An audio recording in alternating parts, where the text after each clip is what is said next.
जय हिंद दोस्तों, मैं हूं सुरेश सिन्हा। आप देख रहे हैं आस्क नॉलेज। आज के इस वीडियो में हम लोग West Bengal board of secondary education के चैप्टर नंबर 5 यानी रेशियो एंड प्रोपोर्शन के कॉन्सेप्ट को और उनके सवालों के कॉन्सेप्ट को अच्छी तरीके से समझने की कोशिश करेंगे। तो चलिए शुरू करते हैं।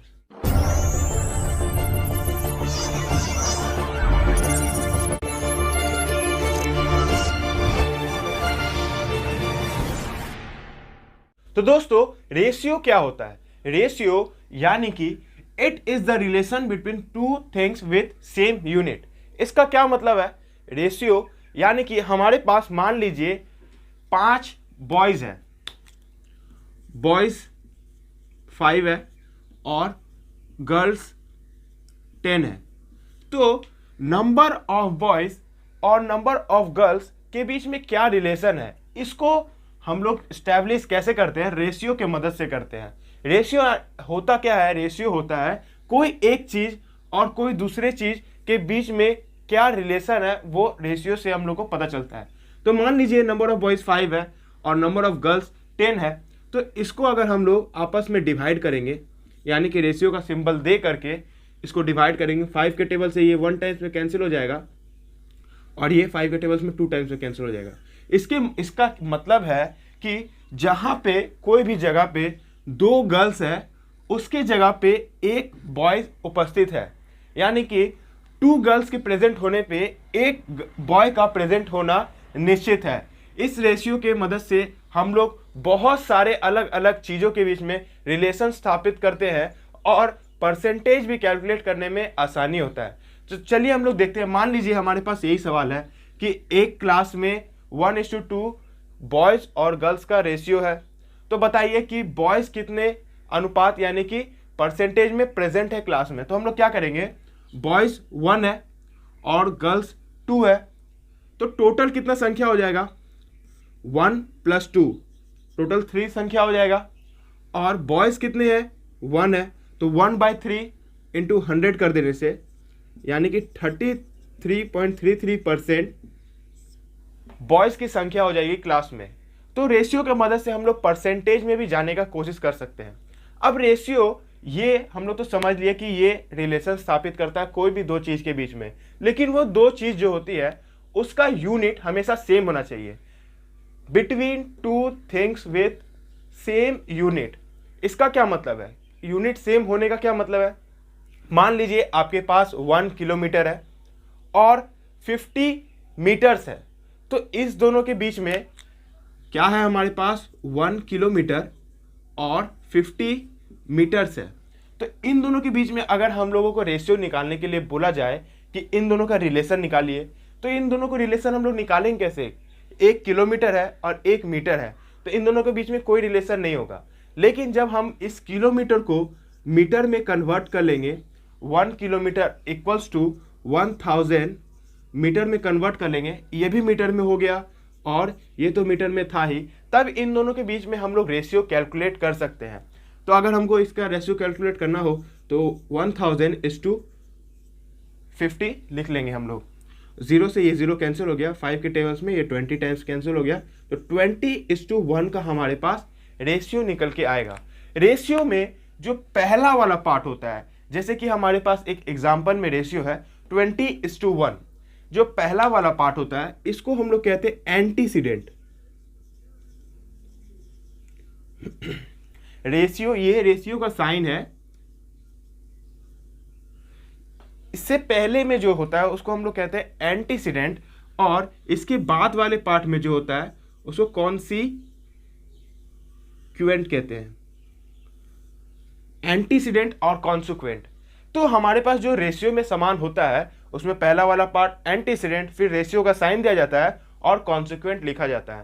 अगर आपके कहीं पे भी सवाल में या किसी भी जगह पे लिखा है कि बॉयज और गर्ल्स का रेशियो निकालिए, तो बॉयज का जो संख्या होगा उसको हम लोग को पहले लिखना पड़ेगा और गर्ल्स का संख्या को बाद में लिखना पड़ेगा, तब हमारे पास बॉयज = गर्ल्स का रेशियो आएगा। अगर आपसे पूछा जाए कि गर्ल्स = बॉयज का रेशियो निकालना है, तो गर्ल्स का संख्या को पहले लिखना पड़ेगा और बॉयज का संख्या को बाद में लिखना पड़ेगा, तब हमारे पास एक्यूरेट रेशियो आता है। वरना ये रेशियो गलत हो जाएगा। इसीलिए हम लोग को एंटीसीडेंट और कॉन्सिक्वेंट समझना बहुत जरूरी है। जैसे मान लीजिए आपके पास में सवाल में दिया गया है, find ratio between 15 boys and 16 girls. देखिए, पहला बात हम लोग को पता करना है कि इसका बीच में रेशियो क्या है, यानी कि इन दोनों का रिलेशन क्या है। तो हम लोग इसमें रिलेशन कैसे स्थापित करेंगे? 15 बॉयज, पहले बॉयज दिया गया है इसलिए बॉयज का संख्या लिख लेंगे, फिर रेशियो का साइन यानी कि is2 दे देंगे, और फिर 16 गर्ल्स यानी कि 16 दे देंगे। अब आप लोग सोच रहे होंगे हम लोग यहाँ बॉयज और गर्ल्स को कैसे कंपेयर कर लिए, अभी तो मैंने बताया कि दोनों का यूनिट सेम होना चाहिए। तो यहाँ पे जो बॉयज है वो नंबर है और गर्ल्स जो है वो भी नंबर है। 15 numbers of boys, 16 number of girls, तो दोनों का यूनिट तो सेम ही है, ये नंबर में है। तो 15 बॉयज इज टू 16 गर्ल्स, और हम लोग को बॉयज इज टू गर्ल्स का रेशियो निकालना था, इसलिए बॉयज को पहले लिख लिया और गर्ल्स को बाद में लिख लिया है। ठीक है, तो यहां तक का कॉन्सेप्ट आपको बहुत अच्छी तरीके से समझ आ गया होगा। अब देखिए, कोई भी रेशियो जो होता है उसको हम लोग रेशियो के फॉर्म में लिख तो सकते हैं, लेकिन आसानी के लिए हम लोग कभी कभी उस रेशियो को फ्रैक्शन में कन्वर्ट कर लेते हैं। Ratio two fraction, ratio two fraction. तो रेशियो जैसे हमारे पास यहां पे यही एग्जांपल ले लेते हैं, 15:16 था, तो इसका जो हमारे पास फ्रैक्शन आ जाएगा वो क्या हो जाएगा? 15 ऊपर में आ जाएगा, is2 के जगह पे हम लोग डिवाइड लिख लेंगे, और 16 जो होगा वो नीचे आ जाएगा। तो हमारे पास ये फ्रैक्शन में आ गया। कुछ नहीं करना है, जैसा था वैसे ही लिख देना है। पहला वाला चीज को यानी कि एंटीसीडेंट को ऊपर लिख देना है, is2 के जगह पे डिवाइड लिख देना है, और 16 के जगह पे यानी कि कॉन्सिक्वेंट के जगह पे नीचे 16 लिख देना है। अब हम लोग को ये तो पता ही है कि जब फ्रैक्शन में कोई चीज आ जाता है तो ऊपर वाले चीज को न्यूमरेटर और नीचे वाले चीज को डिनोमिनेटर,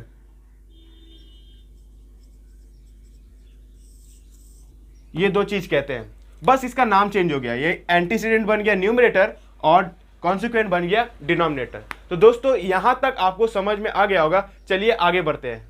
तो दोस्तों रेशियो तो आपको पूरा समझ आ गया होगा कि रेशियो क्या होता है। कोई भी दो चीज का बीच में रिलेशन स्थापित करने के लिए हम लोग रेशियो का इस्तेमाल करते हैं, और वो दोनों चीज का यूनिट सेम होना चाहिए, और सामने वाले चीज को एंटीसीडेंट, पीछे वाले चीज को कॉन्सिक्वेंट बोलते हैं, और उसको फ्रैक्शन में कन्वर्ट करने से ऊपर वाला चीज न्यूमरेटर और नीचे वाला चीज डिनोमिनेटर हो जाता है। यहां तक आपको समझ आ गया होगा। अब देखिए, रेशियो तो हमारे पास हो गया, इसका कुछ प्रॉपर्टीज होता है। मान लीजिए हमारे पास कोई एक रेशियो A:B है, ठीक है। अगर मान लो इसमें हम लोग कुछ मल्टीप्लाई करते हैं, फर्स्ट वाले टर्म से कुछ मल्टीप्लाई करते हैं, A×K, ठीक है, और S2 में वही फर्स्ट वाला चीज को सेकेंड वाला चीज से मल्टीप्लाई करते हैं, तो K×B मल्टीप्लाई करेंगे, तो क्या ये रेशियो चेंज हो जाएगा? नहीं, चेंज नहीं होगा। तो रेशियो का क्या प्रॉपर्टी है? अगर हम कोई सेम चीज से एंटीसीडेंट और कॉन्सिक्वेंट को मल्टीप्लाई कर रहे हैं तो वो रेशियो वैसा ही रहता है। अब देखिए, आपको इसमें शायद ना समझ आए। देखिए, हम नॉर्मल नंबर से लेकर देखते हैं। 5:6 रेशियो है, ठीक है। तो चलिए मान लीजिए इसमें हम लोग मल्टीप्लाई बाय 3 करते हैं, तो ये क्या हो जाएगा? 5×3 15 हो जाएगा, S2 6×3 18 हो जाएगा, ठीक है, कोई प्रॉब्लम नहीं है। अब मैंने बताया कि हम लोग रेशियो को फ्रैक्शन में कन्वर्ट कर सकते हैं, तो ये क्या हो जाएगा? 15/18 हो जाएगा, और 15/18 को हम लोग कैंसिल कर सकते हैं। 3 के टेबल से ये 5 टाइम्स कैंसिल हो जाएगा, 3 के टेबल से ये 6 टाइम्स कैंसिल हो जाएगा। तो फाइनली हमारे पास क्या आया? इनिशियल वैल्यू जो था वही तो हमारा फाइनल वैल्यू 5:6 ही था पहले में, और लास्ट में भी 5:6 ही आया है। यानी कि अगर हम कोई एक कांस्टेंट नंबर से एंटीसीडेंट और कॉन्सिक्वेंट को मल्टीप्लाई करते हैं तो उसमें कोई फर्क नहीं आता है। वो दिखने में तो अलग लगने लगता है, लेकिन वो रेशियो वैसा ही रहता है। तो ये प्रॉपर्टी नंबर 1 है कोई भी रेशियो का, ठीक है। तो चलिए दूसरा प्रॉपर्टी भी देख लेते हैं, डिवाइड। मान लीजिए हमारे पास रेशियो 1:A/B है। अब मान लीजिए हम इसको डिवाइड बाय K करते हैं, तो ये क्या हो जाएगा, पहला वाला A/K/B/K, ये तो कुछ ऐसा दिखने लगेगा। तो क्या ये रेशियो बदल गया? नहीं। देखिए हम लोग नॉर्मल एक रेशियो से देख लेते हैं। लेट रेशियो भी 5:6 ही रहता है, चलो 5:6 है, ठीक है। इसको अगर हम लोग K से डिवाइड कर दिए,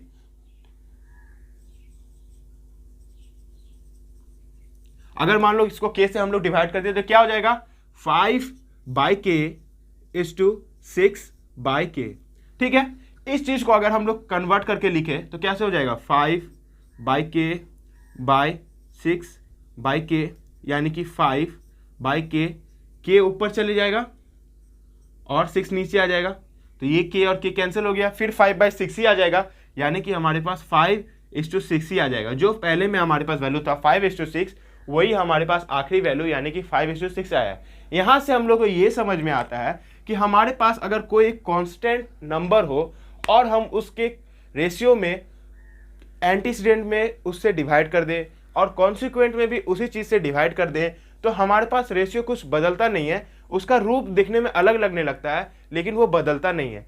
तो जैसे हम लोग ने अभी एग्जांपल से समझ भी लिया, तो मल्टीप्लाई और डिवाइड का प्रॉपर्टी आप लोगों को समझ आ गया होगा। अब आप सोच रहे होंगे कि चैप्टर का नाम रेशियो एंड प्रोपोर्शन है, प्रोपोर्शन के बारे में तो कुछ बताया ही नहीं, ठीक है। तो इसको नोट कीजिए आप, अब मैं बताता हूं आपको प्रोपोर्शन के बारे में। चलिए दोस्तों प्रोपोर्शन भी समझ लेते हैं। मान लीजिए आपके पास में एक रेशियो है 5:6, लगता है 5:6 से लगाव हो गया, 5:6, और एक रेशियो है आपके पास 15:18, ठीक है। तो देखिए दोस्तों, अगर हम इस 5 में 3 इंटू करें और 6 में 3 इंटू करें तो हमारे पास रिक्वायर्ड रेशियो 15:18 ही आ जाएगा, या हम इसमें 3 से डिवाइड करें, जो कि हम लोग कर भी सकते हैं, ये फ्रैक्शन में आएगा तो इसको डिवाइड करके कर भी सकते हैं, तो ये 5:6 ही आ जाएगा। यानी कि ये रेशियो और ये रेशियो सेम ही है, बस ये क्या है, पर्दा के पीछे है। तो पर्दा नशी को जैसे ही बेपर्दा कर दिया जाएगा तो ये सेम रेशियो ही बन जाएगा। पर्दा नशी को बेपर्दा तुम कर दो तो रेशियो वही बन जाएगा, ठीक है। तो इस जब ऐसा कंडीशन हो जाता है ना, कोई रेशियो है उसमें अगर हम लोग डिवाइड कर दें या मल्टीप्लाई कर दें तो वो पहला जैसा रेशियो बन जाए, तो वो आपस में दोनों रेशियो को प्रोपोर्शन में कहते हैं, ठीक है। आप लोग को जैसे अगर नहीं समझ में आया तो देखिए, यहाँ पे 5 है, यहाँ 6 है, और यहाँ है 15, यहाँ है 18। ये 15/18 को हम लोग क्या ऐसे लिख सकते हैं, 15/18, और ये कैंसिल होकर के 5:6 ही आ जाएगा।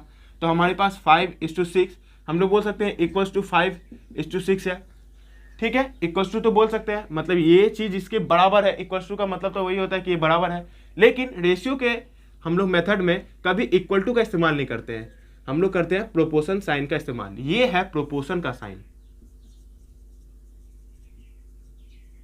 यानी कि ये रेशियो और ये रेशियो आपस में प्रोपोर्शन यानी कि इक्वल है, ठीक है। तो समझ में आ गया आप लोग को प्रोपोर्शन क्या होता है। कोई दो रेशियो अगर बराबर है, दिखने में अलग लग रहा है, पर्दे के पीछे है, तो वो प्रोपोर्शन में होता है। एक और एग्जांपल से समझते हैं।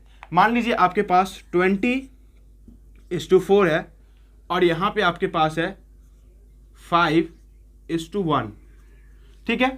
तो देखिए, अगर क्या ये दोनों रेशियो आपस में प्रोपोर्शन है कि नहीं, ये कैसे हम लोग पता लगाएंगे। चलिए इसको कैंसिल करके देखते हैं।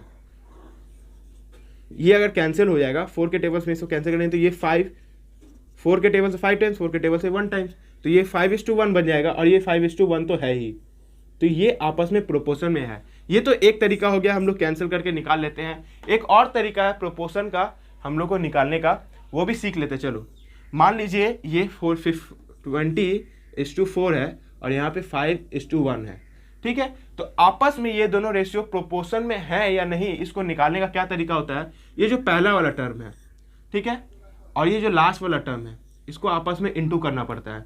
तो ये फर्स्ट टर्म यानी कि 20 × 1, 20 यानी कि फर्स्ट वाला, और 1 यानी कि फोर्थ वाला, इसको आपस में इंटू करो। अगर ये सेकेंड वाला और थर्ड वाले के मल्टीप्लाई के बराबर आ जाता है, 4 इंटू 5, यहाँ 20 आ गया और यहाँ भी 20 आ गया। तो अगर ये दोनों बराबर आ जाते हैं तो ये आपस में प्रोपोर्शन में होते हैं, और अगर नहीं आएगा तो ये प्रोपोर्शन में नहीं है। यहाँ से भी हम लोग चलिए देख लेते हैं, इसको कंफर्म कर लेते हैं। 5 है पहला वाला, तो 5 और 18 है लास्ट वाला, ये 18, ठीक है। और यहाँ सेकेंड वाला क्या है, 6 है, और यहाँ है 15, ठीक है। तो यहाँ क्या है, 18 इंटू 5 यानी कि 90, और 15 इंटू 6 यानी कि 90। तो 90 इक्वल्स टू 90, यानी कि ये वाला रेशियो और ये वाला रेशियो आपस में इक्वल यानी कि प्रोपोर्शनल है।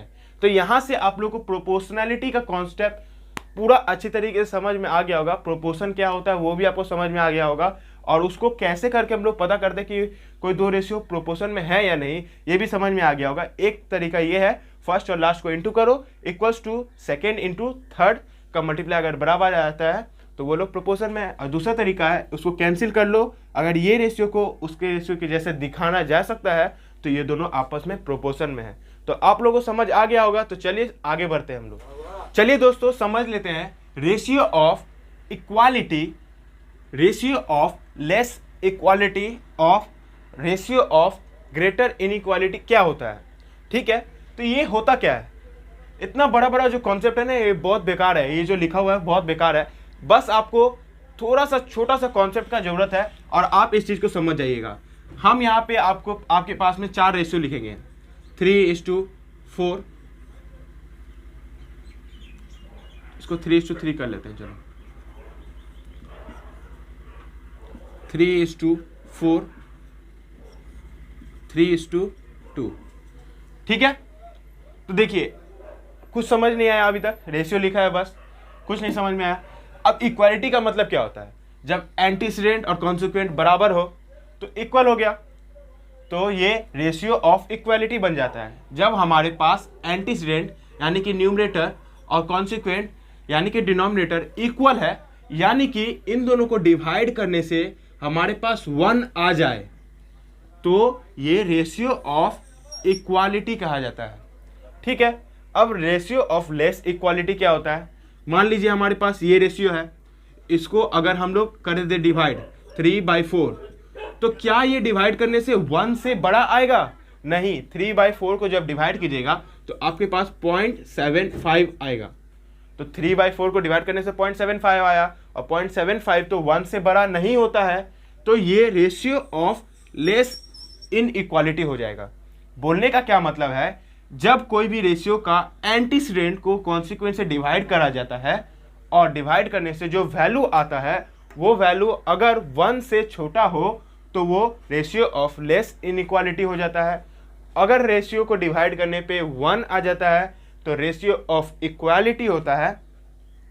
और अगर रेशियो को डिवाइड करने पे, यहाँ पे जैसे देखिए 3 और 2 है, तो 3/2 करने पे क्या आएगा, 1.5 आएगा।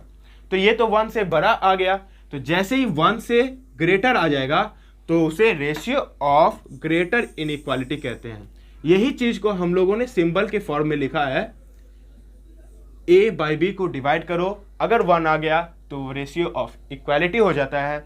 a/b को डिवाइड करो, अगर वो लेस देन 1 आ गया, ये लेस देन का साइन है, जिस तरफ में मुंह होता है उस तरफ में छोटा होता है, तो ये लेस देन 1 है, तो ये रेशियो ऑफ लेस इक्वालिटी हो गया। और रेशियो ऑफ ग्रेटर इक्वालिटी क्या होता है, जब इसको डिवाइड कर दिया जाए तो अगर 1 से बड़ा आ गया, a/b का वैल्यू 1 से ग्रेटर आ गया, तो ये रेशियो ऑफ ग्रेटर इक्वालिटी है।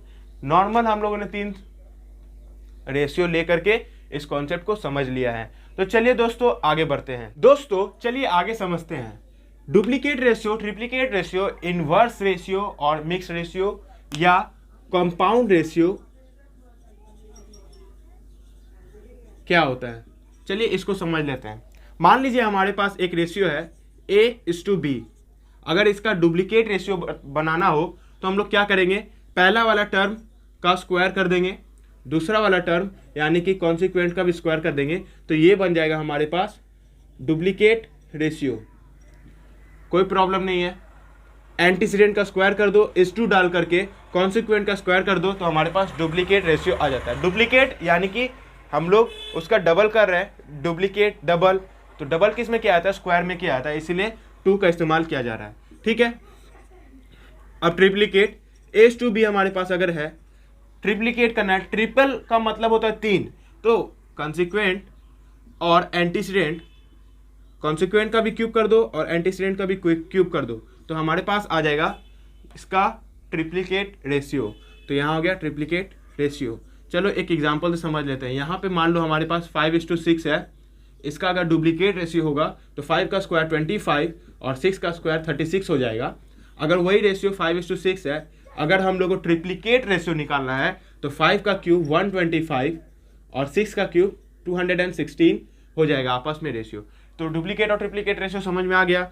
चलिए अब देखते हैं इनवर्स रेशियो। मान लीजिए हमारे पास A:B का रेशियो है, इसका इनवर्स रेशियो निकालना है, तो क्या करना है, जो एंटीसीडेंट है यानी कि पहला वाला, जैसे इनवर्स रेशियो करना है, इनवर्स मतलब उल्टा, तो एंटीसीडेंट को लेकर के क्या करें, कॉन्सिक्वेंट के जगह पे बैठा देना है और कॉन्सिक्वेंट को एंटीसीडेंट के जगह पे बैठा देना है, यानी कि इसका प्लेस इंटरचेंज कर देना है, इनवर्स कर देना है। B आगे आ जाएगा, A पीछे चले जाएगा, तो हमारे पास ये हो जाएगा इनवर्स रेशियो। चलिए हम लोग इसका भी एग्जांपल देख लेते हैं। 5:6 है, इसका इनवर्स रेशियो क्या हो जाएगा, 6:5। ठीक है, ये तो हमारे पास हो गया 1 2 3 चीज हम लोग समझ लिया है। अब मिक्स रेशियो क्या है, मिक्स रेशियो मान लीजिए आपके पास में रेशियो है A:B और है C:D और K:M, 3 रेशियो है। इसका अगर आपको मिक्स रेशियो या कंपाउंड रेशियो बनाने के लिए बोला गया है तो आप लोगों को कुछ नहीं करना है, बस पहले वाले रेशियो, दूसरे वाले रेशियो और तीसरे वाले रेशियो के एंटीसीडेंट यानी कि पहले वाले टर्म को आपस में मल्टीप्लाई कर देना है। तो ये पहला वाला टर्म का पहला टर्म क्या था, A, फिर C और D, A into C into K हो जाएगा, A into C into K हो गया। और दूसरे वाले टर्म यानी कि B into D into M कर देना है। ऊपर वाला एंटीसीडेंट आपस में मल्टीप्लाई कर लेना है और नीचे वाला जो कॉन्सिक्वेंट है B, D और M, इसको आपस में मल्टीप्लाई कर लेना है। चलिए इसको भी एक एग्जांपल से समझ लेते हैं। मान लीजिए हमारे पास 2:3 है, 5:6 है, 7:9 है। ठीक है, तो इस रेशियो को हम लोग क्या करेंगे, मिक्स रेशियो में बनाने की कोशिश करेंगे। तो पहला क्या है 2, उसके बाद वाला क्या है 5, उसके बाद वाला क्या है 7, तीनों का एंटीसीडेंट ले लिया हम लोगों ने, मल्टीप्लाई कर लिया, डिवाइडेड बाय इसका कॉन्सिक्वेंट क्या है 3, इसका कॉन्सिक्वेंट क्या है 6, इसका कॉन्सिक्वेंट क्या है 9, इसको इंटू करेंगे, ऊपर से क्या आ रहा है 7 इंटू 2, 14 5 जा 70 बाय 18 इंटू 9 162, 70 बाय 162 हमारे पास क्या आ गया, मिक्स रेशियो आ गया। किसका आ गया, ये तीनों रेशियो का आ गया। तो आप लोगों को मिक्स रेशियो या कंपाउंड रेशियो निकालने तो आ ही गया होगा। तो चलिए दोस्तों आगे बढ़ते हैं। तो दोस्तों आपको रेशियो के बारे में A to Z अब तक नॉलेज दे दिया गया है और आप लोगों ने समझ भी लिया होगा। तो इस वीडियो लेसन को अगर कंक्लूड किया जाए तो रेशियो के बारे में क्या बोला जा सकता है, ratio is the relation between two things with same unit and it has no unit. यानी कि रेशियो का मतलब क्या होता है, ये दो चीजों के बीच में रिलेशन स्थापित करता है जो दोनों चीजों का यूनिट सेम हो लेकिन इसका अपना कोई यूनिट ही नहीं होता है। और रेशियो के पहले वाले पार्ट को एंटीसीडेंट, दूसरे वाले पार्ट को कॉन्सिक्वेंट कहते हैं। और रेशियो के प्रॉपर्टीज क्या होती है, अगर इसके पहले वाले पार्ट यानी कि एंटीसीडेंट में कुछ मल्टीप्लाई किया जाए और कॉन्सिक्वेंट में सेम नंबर से मल्टीप्लाई कर दिया जाए तो वो रेशियो सेम रहता है, या पहले वाले पार्ट में किसी चीज़ से डिवाइड कर दिया जाए और वही चीज़ से सेकेंड वाले पार्ट को भी डिवाइड किया जाए तो भी रेशियो सेम रहता है। और दो सेम रेशियो को हम लोग किस तरीके से बताते हैं, प्रोपोर्शन के साइन से बताते हैं। Mix ratio, inverse ratio, duplicate ratio और ट्रिप्लीकेट रेशियो आप लोगों ने निकालने तो सीख ही लिया होगा। तो अगर ये वीडियो आपको पसंद आई है तो लाइक करें, हमारे इस चैनल से जुड़े रहने के लिए इस चैनल को सब्सक्राइब करें और नोटिफिकेशन के बेल आइकन को दबाना ना भूलें। मैं हूं सुरेश सिन्हा, आपसे मिलता हूं अगले वीडियो में। तब तक के लिए गुड बाय, जय हिंद, जय भारत।